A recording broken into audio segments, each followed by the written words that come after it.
ഓം പരാശക്തി നമ.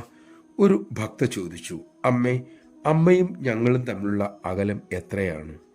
അമ്മ പുഞ്ചിരിയോടെ അരുളി, ഒരു അകലവുമില്ല മോളെ, പക്ഷെ അനന്തമാണ് ആ ദൂരം.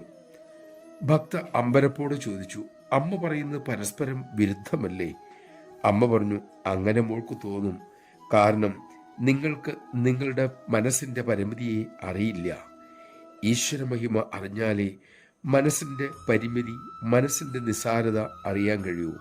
ആ അവസ്ഥയിൽ മനസ്സൊരു ഭാരമായി തോന്നും. അതിനെ ഒഴിവാക്കാനും സാധിക്കും. മക്കളെ, നിങ്ങളുടെ ഉള്ളിലുള്ള ദിവ്യതയെ അറിയുന്നില്ല എങ്കിൽ അകലം അനന്തമാണ്. അറിഞ്ഞാലോ ഒരു അകലവും ഇല്ലെന്നും മനസ്സിലാവും. നമഃശിവായ. തത് ദൂരെ തദന്തികെ എന്നല്ലേ ശ്രുതി പറയുന്നത്? ആ ശ്രുതിയുടെ വ്യാഖ്യാനമാണ് അമ്മയുടെ ജീവിതം. നമുക്കത് മനസ്സിലാക്കാൻ സാധിക്കട്ടെ.